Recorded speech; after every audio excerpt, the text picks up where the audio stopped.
colleague Pradeep Dutta now joins me live on the broadcast. Pradeep, we are talking about a ceasefire that might just happen in 1 hour's time from now that has been offered by Russia and Ukraine.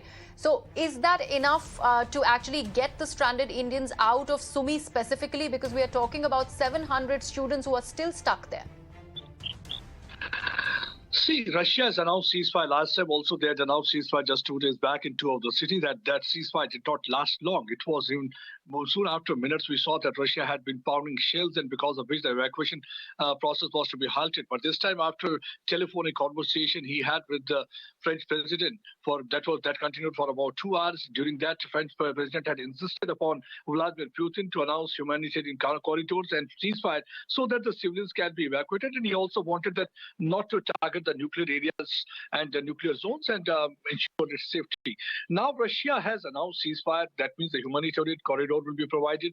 How far the Russia is going to translate their words into action, that's a million-dollar question, because no one can read Vladimir Putin's mind.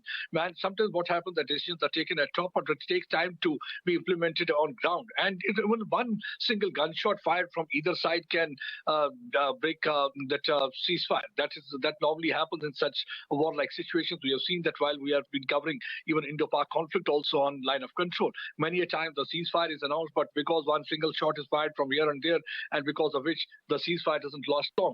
And here in this case is to be seen whether it's going to last long. But yes, if it is going to last long, that window of opportunity is there. About 700 students are stuck up. Indian students are stuck up in Sumy area, and for the last several days they had been appealing Indian authorities to help them get out of it because they're facing a lot many problems. They are inside the bunkers and basement, putting up under difficult circumstances. So government of India had issued advisory 2 days back asking them not to take risks because they were in touch with the Ukrainian and Russian authority through multiple channels so that they can be brought from that place. Now I think there's an opportunity. If it lasts longer, this window of opportunity should be utilized at earliest without wasting time. Indian students should be taken out from those areas and should be brought back to safer places so that they can be evacuated back home because their anxious parents are waiting for them. And it's also good news for the people of Ukraine too, because civilians had faced the brunt of this war since day one.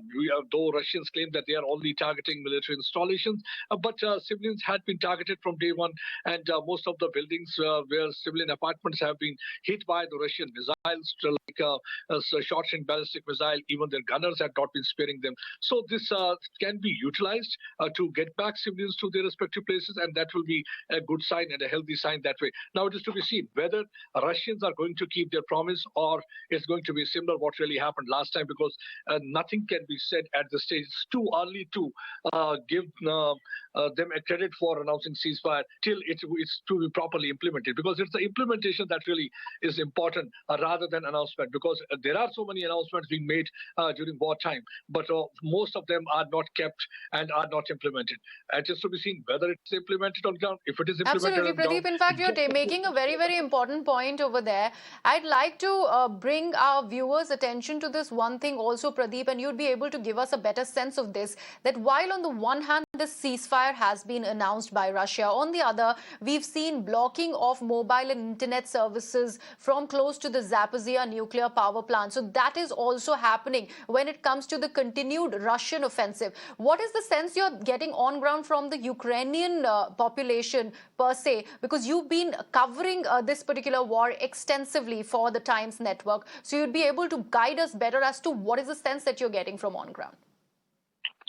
See, if you remember the first speech of Vladimir Putin, in that speech he said that we are here for the denuclearization, we are here for demilitarization and denazization. Though the Ukraine says that nothing like the Nazi mindset, it's basically something the Russia is cooking up because they were looking for some reason to target Ukraine. That's what they are saying. But Russia, that's one of the reasons that you must have seen that just on the very first day of the war, the first thing they tried to control was Chernobyl nuclear plant, which is just just a few kilometers away from Kyiv. So they tried Yes. to do that, and as soon after that, they were looking for an opportunity to enter Kyiv.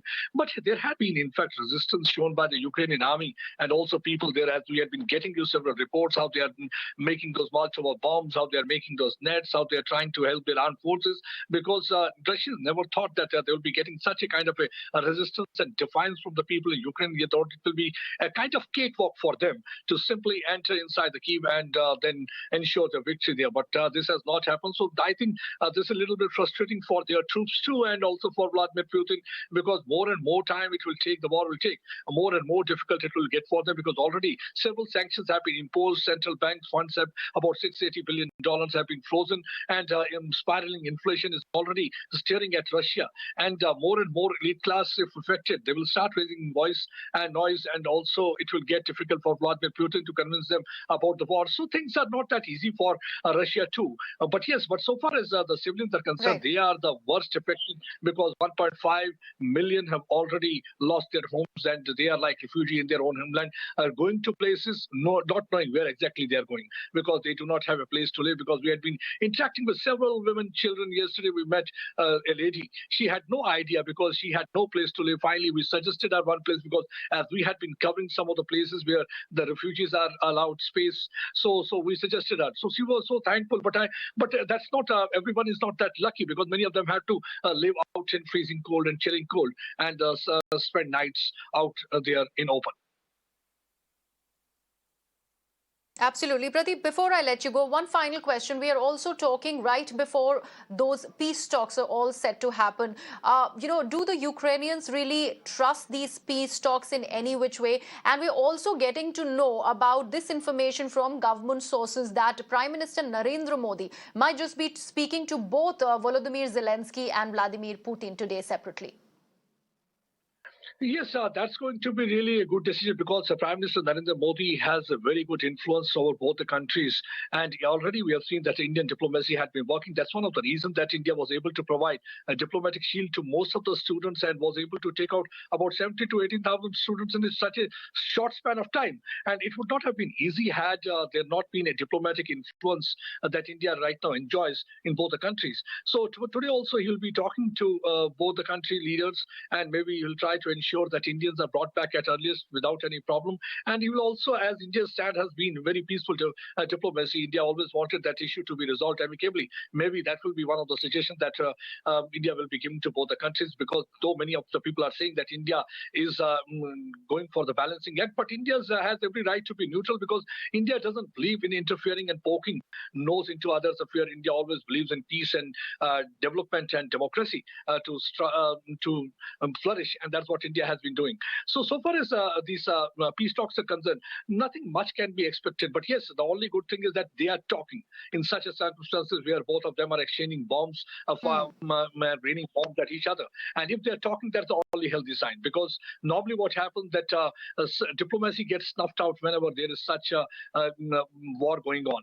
But that they are talking. But yes, if you look at the preconditions being laid by the Russia want that there should be demilitarization, they should stop fighting, and there should be a kind of a ceasefire from their side. That way they should not want Ukraine to exist, as if they will start, because who had been aggressor in this case? It was the Russian who had launched a war on Ukraine. So Russia asking Ukraine not to fight back and demilitarize, I think nobody's going to buy that argument of Russia, and nobody's going to agree to that, because already they are looking upon each other with so much suspicion, because they had been claiming and counterclaiming so many things, leveling so many charges and allegations against each other.